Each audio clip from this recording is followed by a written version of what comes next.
What's up, guys? Welcome back to Newswave. So we, of course, have had several issues with the Switch currently in being in stock at all. Finding one, very, very difficult. We've had prices inflate online. It does look like Nintendo is responding to the situation, and it's not going to be good for anyone, I think, that wants to get a Switch in the next month and a half. We're going to talk a bit about that here today. And then also, Google Stadia has gone free. It's something that they should have done, I think, from the start. But yeah, if you've wanted to try Google Stadia, you can do that now. We're actually gonna go over that and more today, guys. As always, if you enjoy these videos, make sure to hit that like button. Helps out a ton. And if you're brand new here, hit that red subscribe button down below. And we're gonna start with the DualSense, or the PlayStation 5 controller that we talked about yesterday. There was one bit of information that people were unsure of, because I realized we didn't get all the angles of the controller. Like, we didn't get a picture of the bottom or the back, for example. Well, one question that kept getting brought up is, will it have a headphone jack on the bottom like the DualShock 4 does, or the Xbox One controller? Not the Switch controller, but the other two. Will it have a spot to plug in a pair of headphones or a headset? And the answer to that is yes. You can see on Twitter here, we did have a PlayStation product manager, Toshimasa Aoki, saying, still have an audio jack, so you can plug in your own headsets like the DualShock 4. And I realized that the reason the question came up is because we didn't have all the shots of the controller, which did make me think a little bit about the back of the controller. Although I don't really think there's anything there. Like, originally we had considered the idea of macro buttons being back there, as of course the PlayStation 4 back button attachment exists, and we saw some patents with the idea, but most likely it's just going to be a pretty basic back to the controller with some texture maybe to help hold it. But yes, headphone jack on the bottom, that is in. Oh, and if you were one of many people, I'm sure, that pre-ordered The Last of Us Part 2 on the PlayStation Network, and if you were one of like 5 people who immediately pre-ordered the Iron Man VR, okay, I'm just kidding. Obviously some people pre-ordered that too. It looks like Sony is pushing refunds back now. So mostly because they are pulling these down from the PlayStation Network in different regions, it appears. So because of this indefinite delay, they're just giving people their money back, which isn't great, because that means that these games probably aren't coming out for a while, at least The Last of Us Part 2. I do think the speculation around Last of Us Part 2 being a launch title maybe for the PS5, or coming out around that time and having a patch for the PS5 to make it look and run that much better, is, I think, becoming more and more of a reality, especially if something like Ghost of Tsushima still somehow makes its June release date. But even if it's pushed to something like August, The Last of Us Part 2 will probably be a holiday title for Sony. So I guess that'll probably be the first game most of us pop in on our PS5 is a game for the PS4. This is kind of like a Breath of the Wild situation, isn't it? Also, while we talked a little bit about Inside Xbox yesterday, there's something else that we found out. A release date for a game that's coming out on PC. So if you have the Game Pass for PC, you can look forward to Gears Tactics. It is dropping April 28th. I think an Xbox version of that is coming later on. It's just on PC now, and that kind of makes sense for what it is. It's a tactics-based game similar to like XCOM, or maybe you're more familiar with something like Mario and Rabbids Kingdom Battle. I really like XCOM, so I am going to look into Gears Tactics. I think that universe will fit pretty well with a tactics-based game, like an army kind of shooter where you obviously move everyone around and they have their turns. And I'm sure they'll still have the 95% accuracy that seems to miss all the time for me for some reason. If that's not there, I will be very disappointed. XCOM never lets me down with that. But yeah, look forward to Gears Tactics at the end of April, especially if you already have Game Pass. You'll just be able to download it. And guys, with some of the quick news out of the way, let's get into the bigger stuff. Let's start right away with the Switch shortage. There is a pretty serious shortage right now for the Switch. I've talked about this with people marking the system up heavily online, right? We're talking about, like, the system shows up on eBay and people are buying it legitimately for like $500. If you were one of the people that bought that Animal Crossing bundle, that thing's like $600 to $700 straight up right now online, and it climbs constantly, like every other day, it gets a little more expensive. And we're gonna go over what's going on here in Nintendo's response, but first, I wanted to move over to the sales charts that we get from Japan so you get an idea as to how things are there with the sales of these systems and even the games, which we'll move to right now with none other than Animal Crossing, of course, being at the top. Number one at 423,367 copies selling this week, pushing, by the way, Animal Crossing physically over 3 million, and that has now pushed it past Mario Kart 8 Deluxe already in Japan, which is absolute insanity. It's coming up on Pokemon Sword and Shield, by the way, at a rapid pace, so look out for that. Resident Evil 3 did debut at 189,490 copies on the PlayStation 4, which is good. Then we had One Piece at the 3 and 4 slot there for the PS4 and then the Switch, Mario Kart 8 Deluxe, and then Super Smash Bros. Ultimate, Pokemon Sword and Shield, Minecraft, Pokemon Mystery Dungeon, and then Ring Fit Adventure. And then if we move over to the hardware, the Switch dropped pretty sharply, about 130,000 units down to 154,000 units from the week prior. And the regular Switch itself is at 54,556 on that split, which isn't bad from the last week, the week prior. The problem we're running into is the Switch Lite is starting to deplete in supply. That's at 106,000 with that split, which dropped it down 130,000 units from the week prior. Now, of course, we have the other systems there, the PS4, 19,535. That's up 9,000 units, by the way. What's interesting about this situation is it's been reported by a couple of different places that track sales that, according to retailers, people are buying other systems outside of the Switch because the Switch just isn't available and they need something to play. The 3DS at 1,230, which also dropped up. I wonder if people are buying 3DSs because they can't get a Switch as well. It's interesting. And then the Xbox One at 51, that's down 310, but there's really no reason I can give you other than it's the Xbox One, so what can you do in Japan? So outside of those numbers there, Nintendo did apparently have to halt shipments to retailers at this time as they try to work out their supply chain. Nikki did report this, saying that while prices are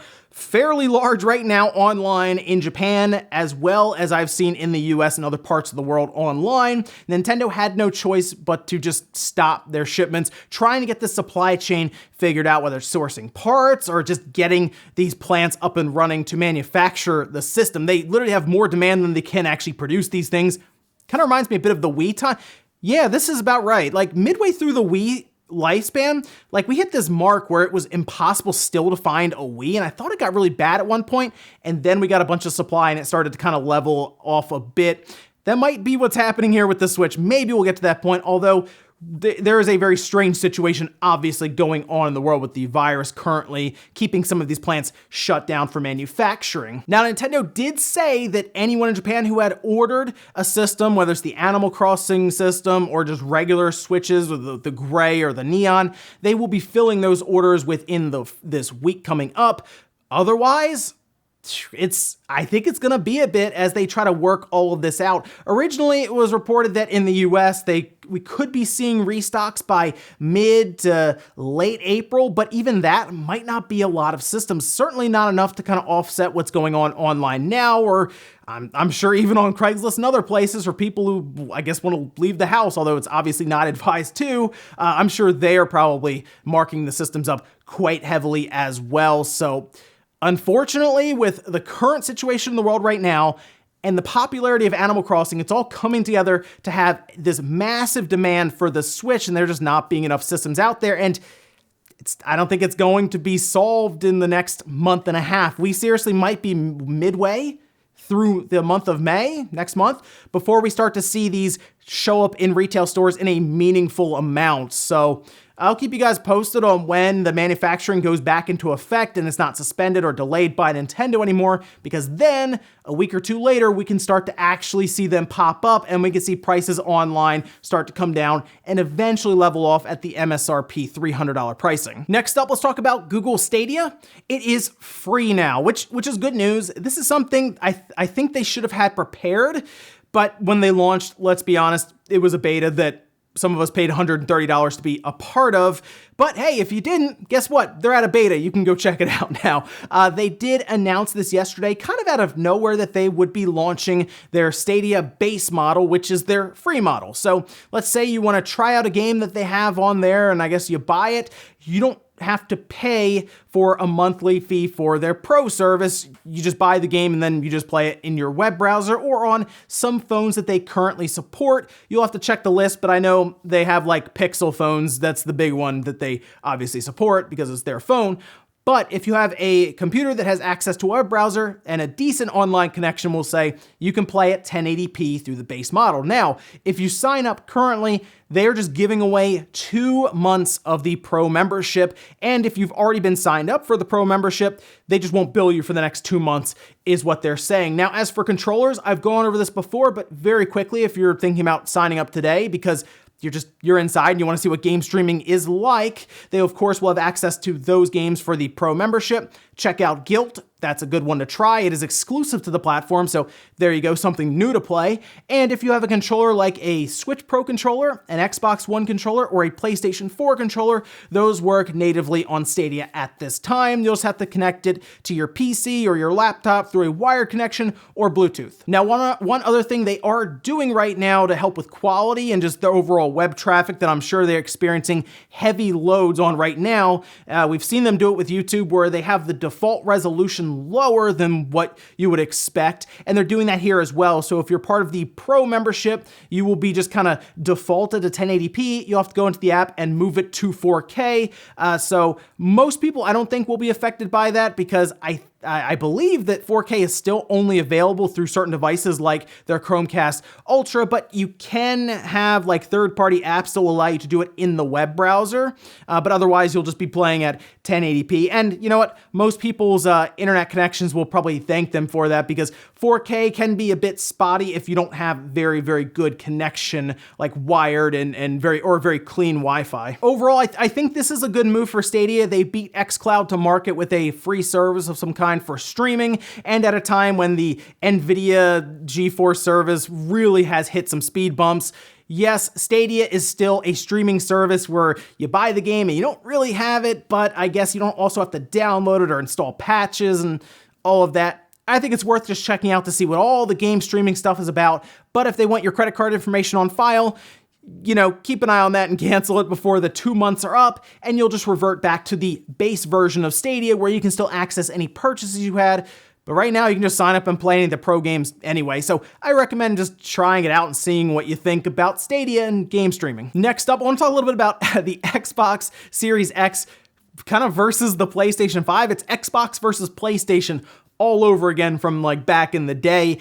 We talked about, of course, how the DualSense controller was revealed hours ahead of Inside Xbox, kind of raining on their parade, right? Well, Microsoft must have noticed this as well, as they put out on Twitter in this GIF of them zooming in on the Xbox Series X controller and that share button, just to let everyone know that that controller still exists and they have their own share create button thing. Again, they also haven't really talked too much about that button outside of, I guess it's sharing clips and screenshots like we figure, but what if it's similar to that create button that Sony has kind of talked about here with the DualSense?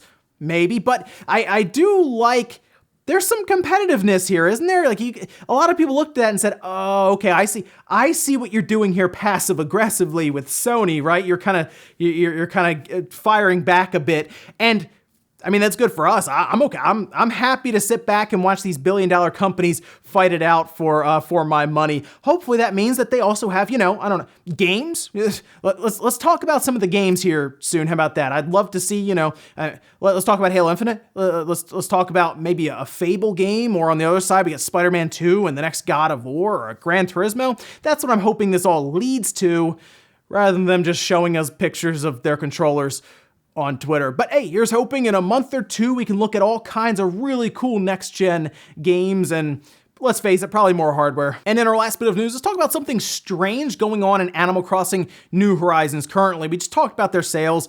Absolutely ridiculous. Nintendo's going to announce some crazy number at the beginning of next month when they talk with shareholders and put out their financials. I think Animal Crossing will probably end up being like this historic thing where they say that it's like the best selling or fastest selling exclusive ever, like in gaming history. So that'll be something to see. But that also means, of course, that they will continue to support it as it continues to sell. And I'm sure it's funded several bouts of content being added to it going forward. It's going to be around for a while, and people are starting to notice something very interesting happening in their game. Now, AnimalCrossingWorld.com managed to round up several of these tweets and sightings of what appear to be villagers talking about things right now that don't actually exist in the game. For example, like the Roost Cafe that's been mentioned. We've also had additional shops mentioned by Isabel that don't exist at all in the game right now, as well as other buildings.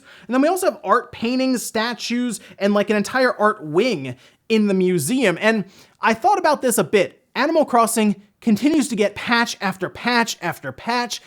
I wonder if maybe in some of those patches, they're also kind of sneaking in some extra dialogue options or things that villagers will start to say as we get closer to more content being added to Animal Crossing. Because if you don't think there's gonna be some crazy stuff being added, you must be out of your mind with how well this game is selling. Nintendo definitely wants to support it going forward. And you know what? I kind of like the idea of the villagers hinting towards things that are gonna be showing up in the next few weeks as we work towards it, because it kind of creates a buzz and some conversation, even a little bit of mystery around why they're talking about this stuff. And then Tom Nook takes the mic and they're like, oh yeah, check out the museum. There's a whole spot to put up, apparently, artwork. It's kind of neat to think about all of that. But who knows, maybe going forward, the villagers will just kind of drop hints about cool little pieces of DLC and extra content being added to Animal Crossing. And we'll finish up with the comment of the day, as you're seeing here. This one is from Tony saying, just think in a few months, Sony will show us the back of the PS5. We should be so lucky. So I thought about this a bit. What's the next thing that Sony can tease us with? And if they are going to have a big blowout presentation where even if it's just like a digital thing, right, a state of play, they'll probably show us a slide that is the silhouette of the system. The PlayStation 5 will be kind of like, it'll be like it's like blacked out, but we can see like an outline of it. That's what I'm going to take a guess at what they're going to do. Or maybe they just put the logo up and they have like a silhouette of, I don't know, a game character or something. And, oh, I think it's Spider-Man, or maybe they have like Kratos over here. Just a way to get us hyped. Or like you're saying, maybe they show us the ports on the back. I don't know. Sony is doing some interesting drip feeding of information, and it's kind of working for them. So they probably shouldn't just take a picture of the console and outline it that well, because the hype is like through the roof for the PS5 right now. So expect some more teasing, I would say. Ladies and gentlemen, that's going to do it here for Newswave. If you enjoyed this video, guys, hit that like button. Really helps out. If not, hit the dislike. Leave comments down below about everything we talked about today, whether it's the Animal Crossing villagers apparently telling us about things that I guess are coming up, or are they just saying random stuff that's accidentally left in there that maybe didn't make it into the final build? Something else to consider there. What about Google Stadia finally going free? Are you gonna bother checking it out since they're giving you 2 months anyway of their pro membership? So it's like, I might as well. I mean, I'm stuck inside. Why not try it? And then what about the Switch shortage? When can Nintendo get this figured out? Because right now, the Switch would be selling crazy numbers currently, but they just don't have any to sell. We'll see how long it'll take, but let me know when you think they'll start showing back up in stores. Thanks guys for watching, and I'll see you next time.